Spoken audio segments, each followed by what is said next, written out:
Salut les vilains, les vilaines, Yann 67600, toujours en Alsace, toujours dans le Bas-Rhin, mais ceci ne sera pas une vidéo de détection, parce que la détection pour l'instant, c'est stand-by, et ça risque d'être stand-by un bon moment, avec ce qui m'est arrivé, mais j'en parlerai dans des vidéos futures, quand je saurai à quelle sauce je vais te manger, n'est-ce pas? Donc, entre-temps, vous avez vu que pour passer le temps, et puis pour me faire plaisir et revivre un peu la jeunesse de mes 15 ans, j'avais acheté une 103 en sortie de grange. Donc, pour la petite histoire, de base, 103 MV, qui n'avait plus tourné depuis environ 10, 15, 20 ans, on ne sait pas exactement, mais 10, 15 c'est sûr, 20 peut-être.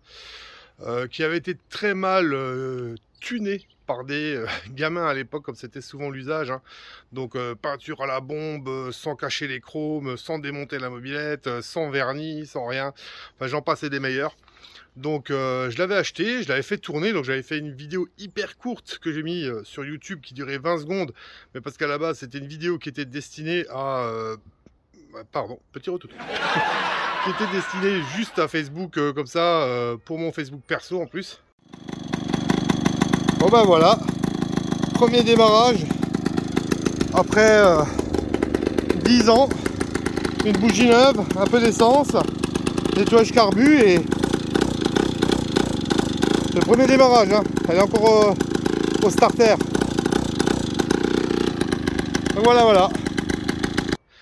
Et puis du coup je me suis dit mais tiens, pourquoi pas faire des vidéos, il y en a quelques-uns que ça peut m'intéresser, des vidéos sur l'évolution de cette mob, sur la restauration entre guillemets, que je vais un petit peu apporter et faire différentes choses. Donc voilà. Donc le jour même où elle a tourné, le soir même elle était en puzzle, elle a été démontée entièrement de A à Z, plus une vis n'est dessus. Les jantes ont déjà été poncées, traitées anti-rouille et sont repeintes. Je le montrerai dans une autre vidéo. Je suis en train d'amasser les pièces, alors c'est des pièces d'époque que je veux. C'est pas des pièces où vous allez sur la bécannerie et puis vous achetez avec du chrome chinois, machin. Je cherche des pièces d'époque, donc parfois un peu piqué de rouille, mais au moins c'est des vraies pièces d'époque. Et ça coûte un bras par rapport aux pièces de la bécannerie. Donc il y aura une commande sur la bécannerie, j'en parlerai aussi, hein, quand même, pour tout ce qui est poignée, câble neuf et tout. Je vais pas prendre de l'occasion quand même, faut pas déconner. Mais du coup, voilà. Et donc je cherchais une fourche chromée, parce que moi je veux changer l'aspect de la mob. Elle aura plus l'aspect MVL, on va plus la transformer un peu en SP, en modèle SP café racer. Et donc voilà, du coup j'ai retrouvé cette fourche-ci, qui est donc une fourche typée EBR chromée d'époque. Donc j'ai eu la chance de trouver ça, c'est un papy qui la vendait. C'est Papy Mouzo. Et le papy me disait, alors on voit qu'il manque un peu de chrome à certains endroits, mais bon, on peut pas tout avoir, hein, pour de la pièce d'époque. Le papy me disait que ça faisait 25 ans qu'il l'avait dans un linge, entouré dans une couverture, dans son garage, en se disant qu'un jour il la réutiliserait peut-être, et puis finalement il va pas l'utiliser. Donc il me l'a filé, il me l'a vendu, donc j'ai payé un petit billet, mais c'est ce que je voulais, avec les petites pattes de phare d'époque, etc. Par contre, quand vous prenez une fourche comme ça, forcément, vous voyez que déjà là je la pose sur un truc plat. Les deux pieds sont pas forcément totalement à la même taille, à la même hauteur. Et attendez voir, on fait un petit zoom arrière, voilà. Et alors niveau amortissement, c'est pas ça les gars, hein. C'est pas ça du tout, hein. Ça s'enfonce un tout petit peu, mais ça revient pas. Donc on va démonter et nettoyer, et c'est ça le tuto. Démontage, nettoyage de la fourche type EBR. Voilà. Allez, à tout de suite les amis. Bon, et les amis, me voilà dans le garage. Nous voilà dans le garage. Donc bon, vous pouvez constater que c'est un peu le Bronx, hein, il y en a un peu partout. Il y a le pot d'échappement juste là, qui va être refait aussi. La cartouche est là derrière, cachée. Voilà, on va refaire. Là, je l'ai juste décapé. Donc voilà, c'est un peu le bordel, hein, mon garage. Voilà, il y a la vraie moto qui est là derrière, hein. C'est aussi un modèle que moi j'ai refait, qui n'existe pas à la base comme ça, enfin si, mais en édition très limitée. TDM 900 Boxer Design, cherchez pour ceux qui aiment bien.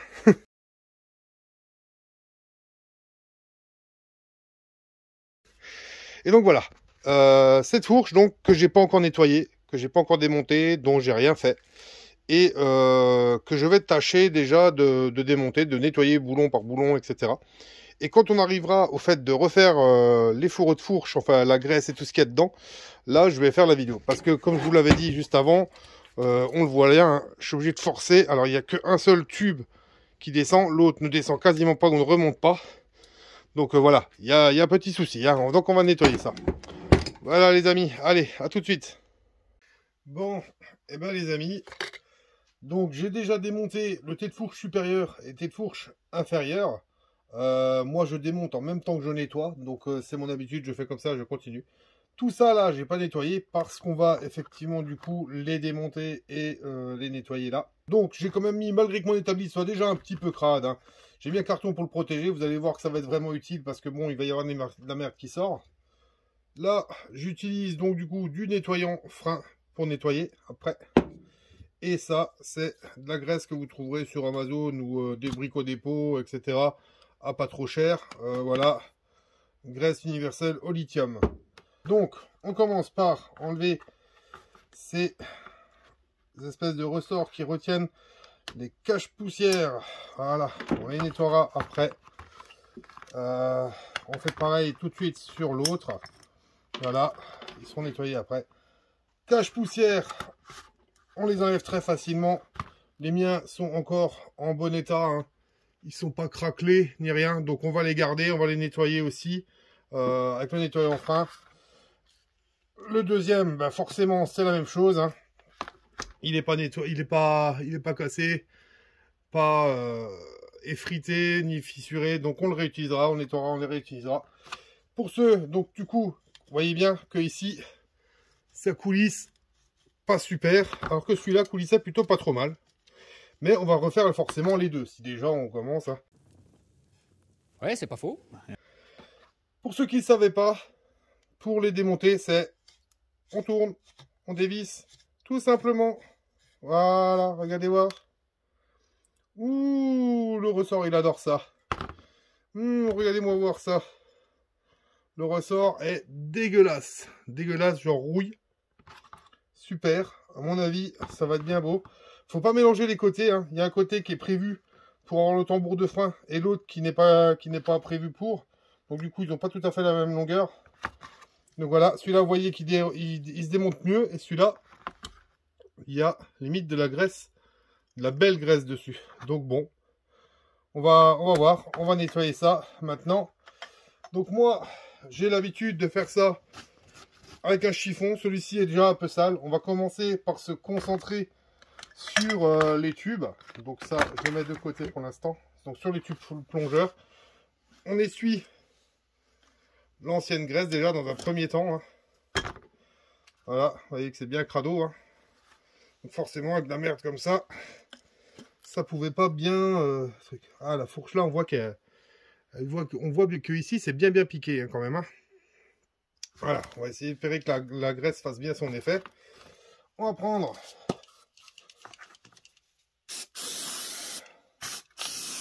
ah ouais, on va tout de suite. Hein. Voilà, on repasse un coup avec le nettoyant frein dessus. C'est tout de suite beaucoup plus propre. Mais on passera un petit coup de triple 0 dessus. On va faire celui-là aussi. Celui-là, je soupçonne que ce truc-là fait en sorte que ça ne plonge pas bien le tube. Alors là, ouais, on voit que... Voilà, ouais, vous voyez, je viens de sortir le... ressort. C'est pas le top, hein. On va sortir aussi l'autre. Voilà. Alors, vous voyez, la différence typique. Genre, avec la graisse dedans relativement bonne, qui est à peu près bien entretenue. Alors, bizarrement, hein, celui-là était pas trop mal. Et celui-là qui est complètement blindé de rouille. C'est de la merde, hein, qu'il y a dedans. C'est de la rouille. Donc, voilà. Donc, on va déjà, dans un premier temps, nettoyer les fourreaux. Donc, les fourreaux, celui-là, c'est celui-là où il y avait la merde. Donc, on va bien, on va même faire avec celui-là dedans. On va voir. Et c'est pour ça que je vous disais là de mettre un carton. Parce que du coup, on va faire couler vraiment tout le long là. On va pas hésiter. Hein. Voilà. On va pas hésiter. On va rentrer du chiffon là-dedans. On a d'abord mis du nettoyant frein, forcément. Et on vient tourner. On vient tourner. En même temps, on essaye d'en rentrer un maximum. Alors après, peut-être qu'il y avait beaucoup de merde dans le ressort, mais pas trop dans le fourreau. Mais personnellement, j'y crois pas trop. Donc voilà. Et voilà comment ressort le chiffon. Donc forcément, il y avait de la merde. Il y en a sûrement encore un peu, hein, d'ailleurs. Ouais, je vois qu'il y en a encore un peu. Donc,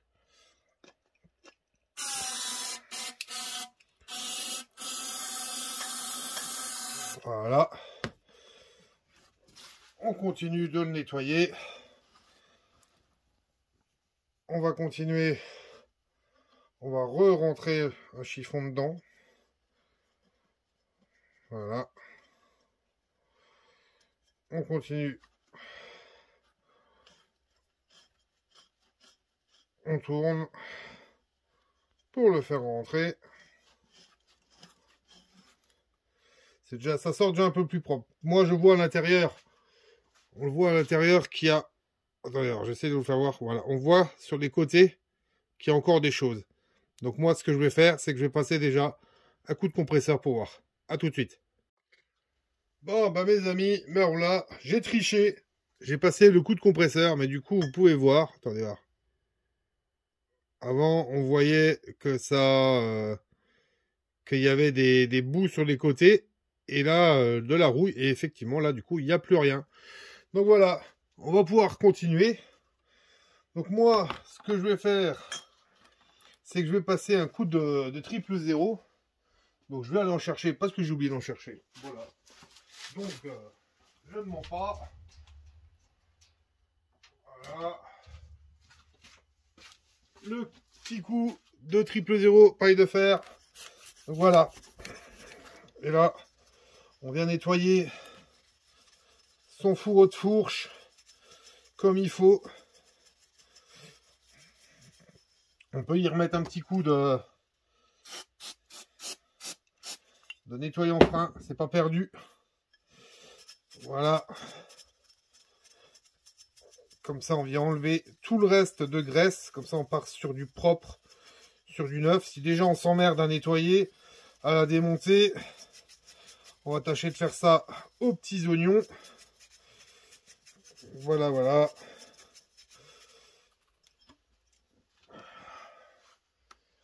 Bon, bah c'est déjà un peu mieux. Déjà un peu mieux. Par contre, ce qui gênait avant, ce qui est piqué, bah reste piqué, hein, les amis. Hein. On peut rien y faire. Hein. Donc ça, c'était bien caché. Je sais pas trop comment ça a pu arriver jusqu'ici. Mais voilà. Donc celui-là, il est propre. Extérieur. Intérieur, pour moi. Hein. Donc ça, c'est l'autre bout de la fourche. Tiens, je peux passer un petit coup tout de suite aussi. Ça me facilitera, ça m'aidera pour après, pour le dernier nettoyage. Il n'y a pas de petites économies. On profite. Voilà, il y avait le nettoyant frein dessus. Voilà, donc déjà un. Comme ça. Le deuxième est là. Il est beaucoup plus propre que le premier. Je vais essayer de vous faire voir. Voilà, vous voyez sur les côtés, du coup, que c'est hyper lisse. Alors que dans l'autre, sur l'autre, on voyait des petits bouts. Les petits bouts, c'était de la rouille. Donc du coup, là, en fait, celui-là n'est absolument pas rouillé. Donc on va essayer quand même de passer juste un tout petit coup de machin dedans. Bah, si je mets un petit peu de truc avant, c'est mieux. Voilà. Ouais, bah, le liquide de frein est ressorti propre. Donc celui-là, il est vraiment, vraiment bien. On va essayer de faire ça. Voilà. On va rentrer. généralement, si vous poussez et que vous tournez en même temps, ça rentre et ça va plus loin. Là, vous voyez ces petits trucs-là, c'est ce qui, à l'intérieur, permet de retenir les ressorts. Pour ceux qui se demandaient, peut-être. Hein. Donc voilà, là, vous voyez que ça sort quasiment propre, à peu de choses près. Donc là, je m'en vais passer le petit coup de 000 aussi. On va mettre un petit coup, on n'est pas à ça près. Voilà, allez. Mais celui-là est quand même en vachement meilleur état intérieurement hein, que l'autre. J'ai l'impression que même extérieurement aussi, il est un peu en meilleur état. Bon après, comme dit, c'est de la pièce d'époque. J'aurais pu, pour pas trop cher, avoir une fourche EBR ou autre, neuve, chromée, neuve, mais récente. C'est absolument pas ma cam à moi. Moi, je préfère avoir des pièces d'époque, même si elles sont un peu rouillées. Au moins, elles racontent une histoire et elles témoignent de l'époque qui m'a fait acheter cette mobilette en fait. Hein. Donc voilà. Nos deux tubes sont à peu près bons. Celui-là, ben, ça va aller aussi. Hein. Je vais passer un tout petit coup de papier de verre dessus. Qu'est-ce que j'ai? J'en ai là. Voilà, non, ils sont trop gros ceux-là. Je le ferai plus tard. Ou peut-être même pas. Voilà, donc maintenant ce que je vais faire, c'est que je vais utiliser ici, j'ai la petite brosse rotative. Donc ce que je vais faire, et bien vous voyez que je coupe rien. Hein. Je coupe rien du tout, je pourrais. Mais je vais mettre donc du coup, surtout ce ressort-là, parce que l'autre est propre. Vous voyez, ce ressort-là est dégueulasse, un peu typé rouille. Alors que celui-là là est vraiment très propre. Donc je vais passer un petit coup sur celui-là, avec la brosse rotative. Donc vous allez vous prendre du bruit, hein. C'est pas grave. Et je vais le nettoyer. Voilà, voilà. Allez hop.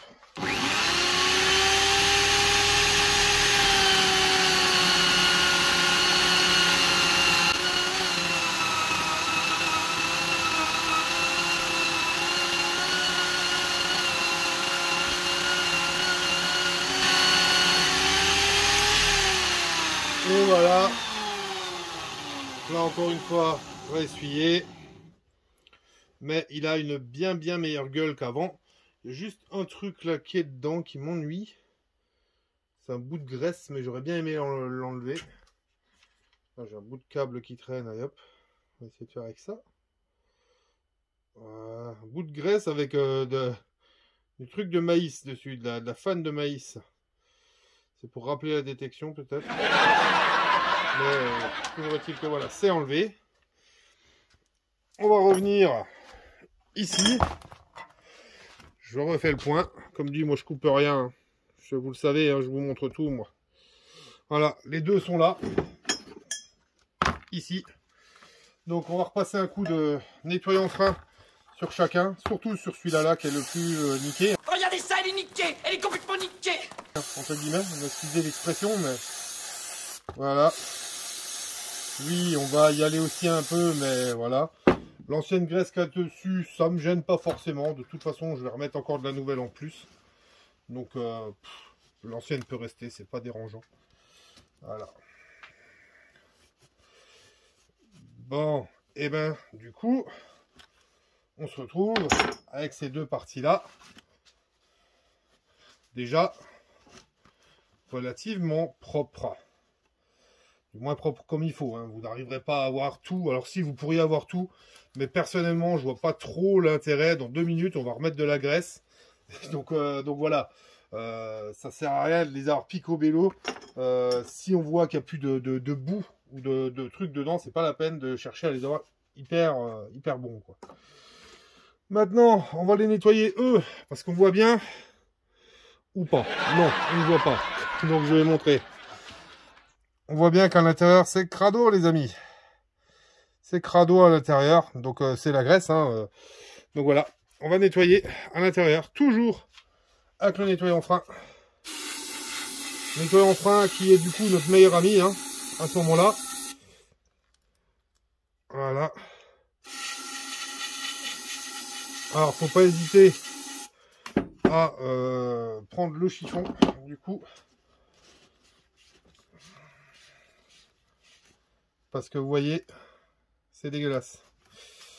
C'est dégueulasse. Donc voilà, là c'est la petite bague du dessus qu'on arrive à avoir du coup bien. Celle où il y avait la poussière que je vous ai montré tout à l'heure. Donc on va l'avoir plutôt bien, je pense.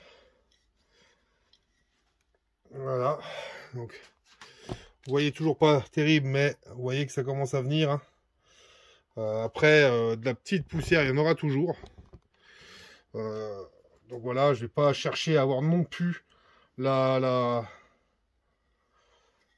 qualité parfaite. L'intérieur, moi je le vois, est plutôt pas mal, est plutôt relativement propre. D'ailleurs, le nettoyant frein est sorti propre. Hein. Alors, on va voir que là, ça c'est bon, c'est un peu sale, mais c'est pas non plus la folie. Je le mets dedans, je passe, ça ressort quasiment comme avant. Donc, moi, ça me convient. Il n'y a pas besoin que ce soit trop truc de ouf. Là, le nettoyage du fourreau à l'extérieur, je le ferai sans doute après, plus tard. Parce que quand on va mettre de la graisse, on risque de le saloper encore. Donc voilà, on va passer à celui-là, qui est là aussi, on le voit, hein, dégueu. Voilà.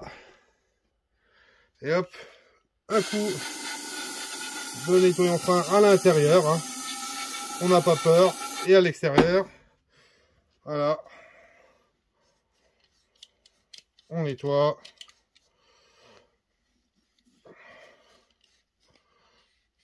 Voilà, on fait couler le nettoyant frein qu'on avait mis là au bout. Là, du coup, vous voyez que ça a sorti beaucoup plus crade. Forcément, c'est le premier nettoyage, le premier versement qui ressort. Et là, le deuxième est beaucoup plus propre, vous voyez.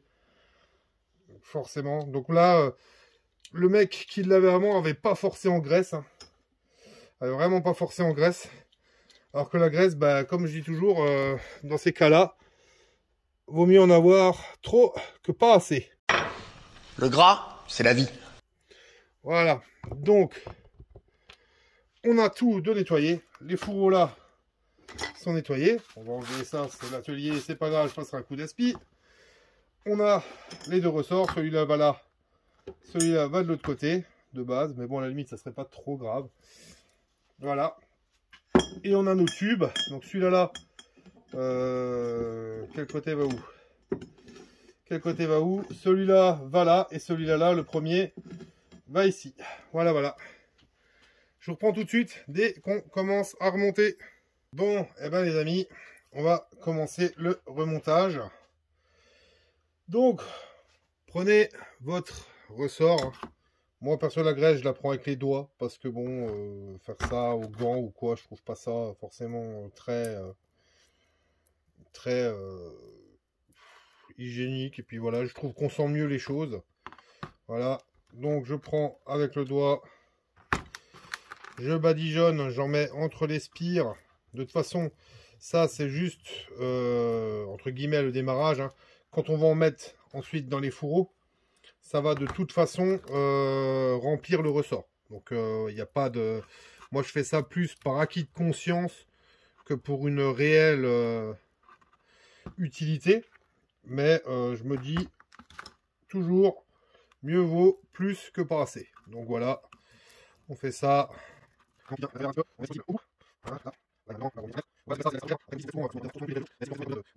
Voilà. On fait donc celui-là. Moi, je vais le mettre ici. On va remplir le deuxième.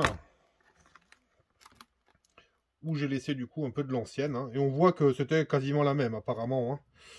Donc, je m'inquiète pas trop. Je ne l'ai pas enlevée parce qu'elle n'avait pas l'air dure non plus. Comme je disais, hein, c'est étonnant, mais elle avait l'air assez récente. Donc bon. Malgré que la fourche avait pas l'air d'être entretenue, un côté avait l'air bien et l'autre pas trop.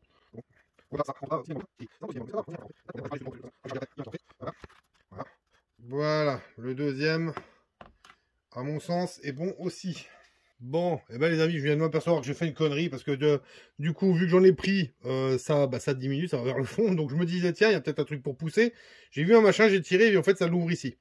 Donc ça, c'est fait pour aller là et pour fermer comme ça. Et là, bah, c'est pour ouvrir là.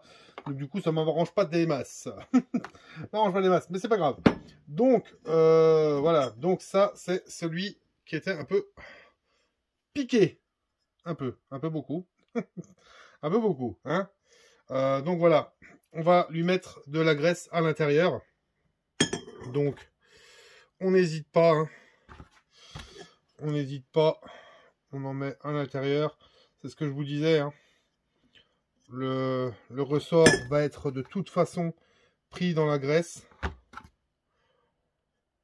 On n'hésite pas à en mettre. Même si ça salit et tout machin, on s'en fout pour l'instant. On verra ça plus tard pour le coup de propre. On remplit bien comme il faut là-dedans. On met celui qui était le plus pourri pour voir. Ça a l'air d'être pas trop mal. On voit que ça coulisse si on a. Vous voyez que ça s'est rempli. Donc on va en mettre encore. On va pas être avare sur la graisse. Ça serait dommage. On a démonté pour ça. Donc on va pas être avare, hein. On va rajouter un petit coup là. Ce serait plutôt pas mal. Voilà. À mon sens, on serait pas trop mal. Donc là, comme dit, comme la première fois, hein, comme au démontage, on met le ressort et on tourne pour l'enclencher.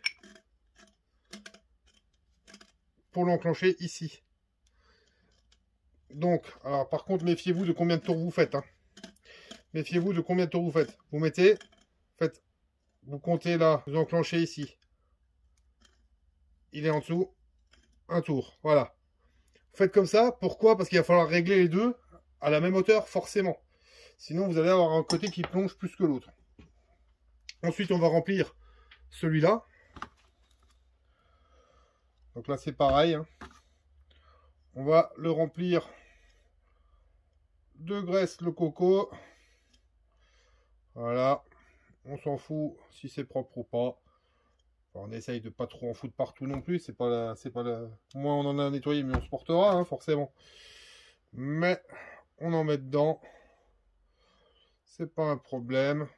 On met le ressort histoire de d'en envoyer vers le fond. Voilà. Tac. On en remet.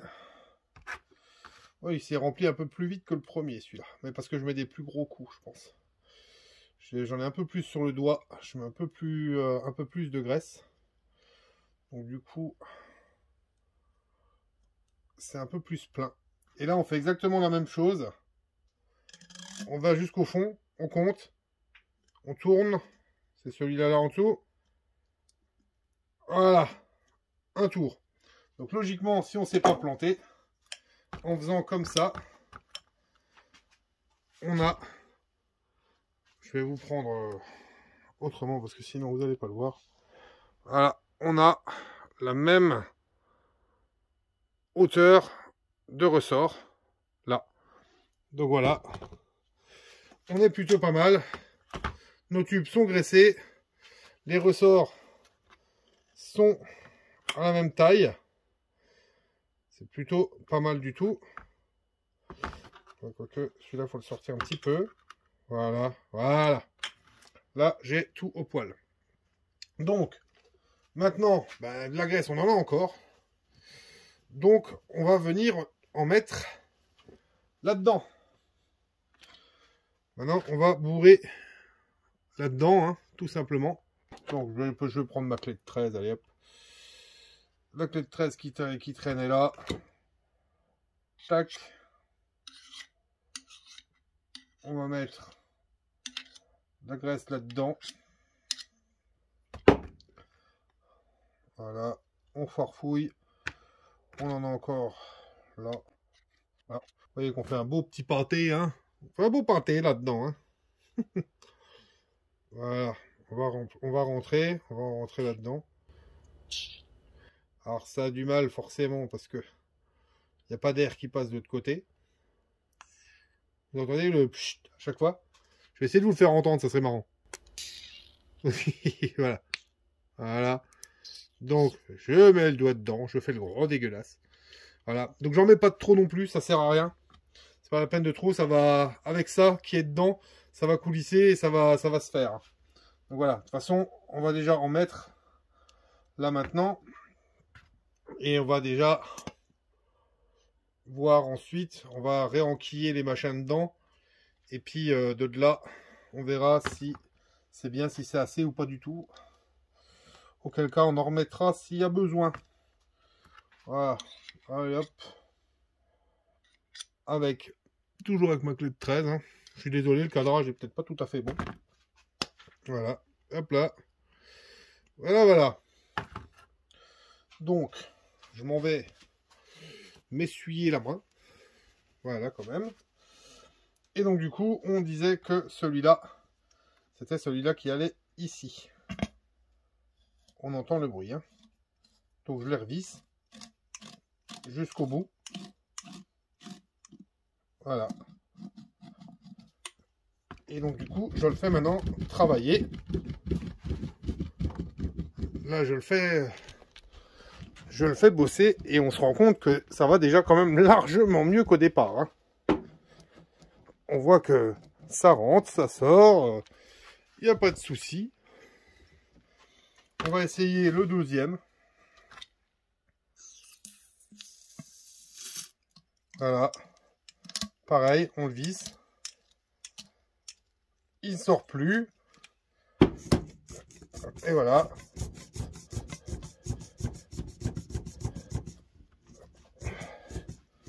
Donc après, c'est une fourche quand même qui est assez ferme. Hein. Les EBR étaient reconnus pour être assez fermes.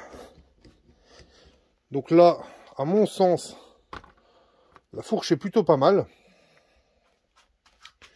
Ça permettrait de... Alors, je vais vous montrer en bas. Est-ce que ici on le voit? Ouais. Voilà, par rapport à avant, hein, elle s'enfonce. Ça, c'est le côté qui ne s'enfonçait plus du tout. Donc c'est plutôt pas mal. Ça, c'est le côté qui s'enfonçait. Voilà, s'enfonce toujours, hein, forcément. Après, c'est une fourche, comme dit, qui était prévue pour être plus racing et plus dur que les origines. Hein. Donc voilà, moi je m'inquiète pas trop sur le fait que ce soit assez ferme. C'est fait pour ça, en fait. Donc voilà. Allez, à tout de suite. Bon, ben voilà les amis. Donc on en est au moment où donc tout est remonté. Il s'agit pour moi maintenant de nettoyer vite fait les fourreaux. Donc là, généralement, moi ce que j'aime bien faire, c'est prendre une éponge comme ça pour nettoyer ce qui est chrome. Donc c'est pas très très abrasif, moins que ça ou pas plus du moins. Et moi ce que je prends, plutôt que de prendre du Belgum qui coûte très cher, je prends de la poudre à récurer comme ça, spéciale pour tout ce qui est inox et tout machin. Et ça marche plutôt pas mal. Donc voilà, on va voir ça. Histoire de nettoyer un peu. Voilà.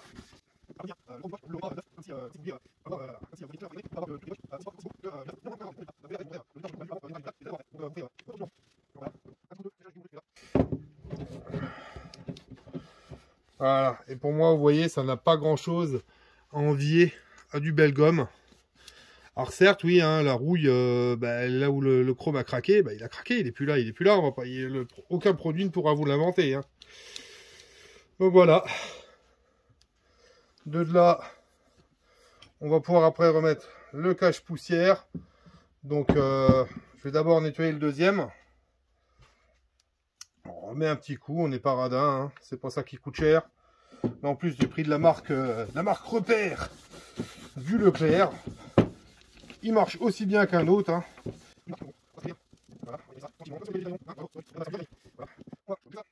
Donner un petit coup. Et voilà. Moi, ça me va très très bien. Ça me va très très bien. Si je prends l'aspect d'époque, je veux qu'il y ait... si je prends des pièces d'époque, je veux qu'il y ait un peu l'aspect d'époque quand même. Faut pas déconner. Sinon, ça n'a pas d'intérêt. Donc voilà. Le cache-poussière, on peut les réenquiller dedans. Donc là, il n'y a rien de compliqué. Hein. On met dedans On arrive là au bout. On force bien vers en bas pour faire coulisser. Voilà, celui-là est dessus. On fait pareil avec le deuxième, vous vous en doutez. Voilà, il est dessus aussi. J'ai l'impression qu'il y en a un qui est plus enfoncé que l'autre. Bah oui. Oui. Donc celui-là n'est pas totalement enquillé à fond, j'ai l'impression. Alors, pourquoi qu'il m'embête? Parce que là,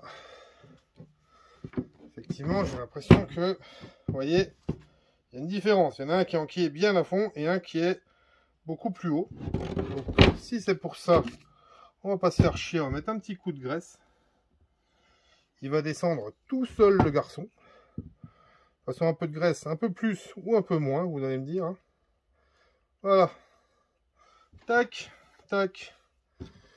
On le remet dedans, on évite de trop toucher le truc au centre. On revient. Et ben, j'ai l'impression que malgré ça, il veut pas trop y aller. Hein. Et ben, alors, autant l'autre est bien allé, autant celui-là, il galère. Il n'a pas trop envie. Ça y est, je l'ai fait passer. Je l'ai fait passer en poussant avec la table. Voilà. Ouh, et ben dis donc, il m'aura fait chier celui-là.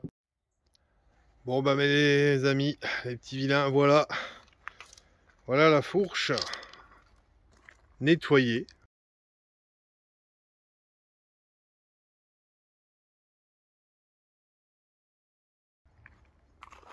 Alors voilà, nettoyée. Alors comme dit, hein, il y a de la rouille encore, c'est de la rouille de surface qui s'enlève pas. Hein.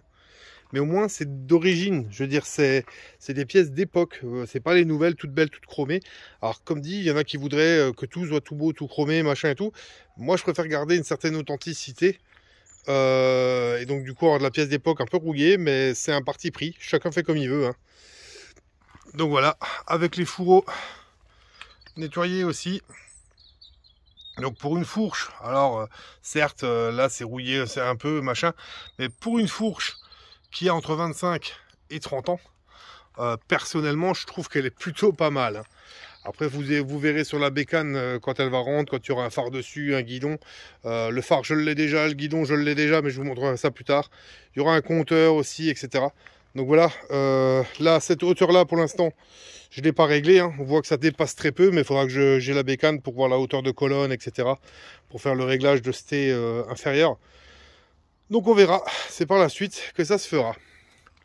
J'espère que ce petit tuto, plus ou moins, vous aura plu. Moi je suis pas un professionnel de la mob, hein. Je suis quelqu'un qui se débrouille, principalement, c'est tout. J'ai pas la prétention d'être aussi bon que d'autres, là, Tomahawk, Mob Story ou je sais pas quoi, machin. C'est pas ma vocation. Là, je me dis, je faisais jusqu'à présent des vidéos sur mon loisir de détection. Pour l'instant, bah, je l'ai un peu dans le baba, donc j'en fais plus, la détection, pour l'instant. Je sais pas si je reviendrai ou pas. Je pense pas, mais bon, je risque même de vendre le matos. Peut-être que je ferai des vidéos de test de matos, etc. C'est à voir en fonction du live que je vais faire avec vous par la suite. Aussi de détecteur.fr, ce qu'il va me proposer, etc. Donc je ne sais pas encore où j'en suis. Mais du coup, voilà un autre loisir que j'ai, c'est de réparer les motos ou les mobs et puis de refaire. Donc je me suis dit, je partage. Il y en a qui suivront, il y en a qui suivront pas. Il y en a qui suivront juste parce qu'ils aiment ma personnalité, ce qui est... je vous remercie les gars. Et les filles aussi. Il y en a qui suivront pas du tout, bah tant pis quoi. Donc voilà, si vous êtes nouveau et que vous arrivez sur la chaîne, pensez à vous abonner. Il n'y aura plus de vidéos de détection à part des anciennes. Hein. J'en ai encore quelques-unes dans mon stock. Des vidéos qui datent d'avant saisie. Donc pour ceux qui ne savent pas, cherchez sur le Facebook de la chaîne. Hein, le Facebook là. Voilà, cherchez sur le Facebook de la chaîne. Il y a eu une petite saisie chez moi par rapport au truc de détection. Donc voilà, pour l'instant, j'ai pas encore les tenants et les aboutissants de cette histoire. Je sais pas encore à quelle sauce je vais te manger. On verra bien. On va espérer que ça se passe bien hein, quand même. Voilà. Donc les vidéos que je poste à l'heure actuelle de détection sont des vidéos qui datent d'avant la saisie. Donc ce que je trouve dedans, ils l'ont déjà. Donc je vois pas le mal entre guillemets de montrer les vidéos. De toute façon, ce qui est dedans, je l'ai déjà plus. Donc voilà. Et donc voilà, donc ceux qui veulent partager un petit peu, suivre avec moi l'avancée de cette fameuse mobilette de nos années 80-90, et comme dit, abonnez-vous, activez la cloche, continuez de me suivre. Donc je remercie tous les nouveaux qui s'abonnent quand même encore à la chaîne. Je remercie les anciens qui me suivent. Certains me disent même, même si tu feras plus de détection, même si tu fais autre chose, on te suivra quand même. Franchement, je vous adore, je vous kiffe, vous êtes vraiment sympa. C'est vraiment très très gentil à vous. Je remercie aussi les filles, bien évidemment, qui suivent quand même encore. Bonjour les filles. Comme dit, continuez de vous abonner. Le badge est toujours aussi dispo. Alors, ça aide un peu la chaîne, hein, ça peut m'aider moi, etc. Pour d'autres choses à venir, on verra. Le badge, si j'arrête la détection, du coup, il va être collector parce que ça sera le dernier où il y a le pfennig. Après, il y aura peut-être des badges avec autre chose. Hein.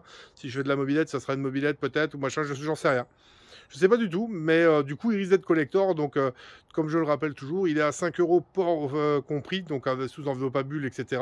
Donc, il y en a qui donnent 5 €, il y en a qui donnent un peu plus. C'est payable via PayPal. Vous me demandez en privé ou sur Facebook et je vous le donnerai, le PayPal de la chaîne. Donc, voilà. Donc, en attendant, je vous remercie. Prenez soin de vous, c'est très important. À vous l'antenne, à vous les studios. Ciao les amis!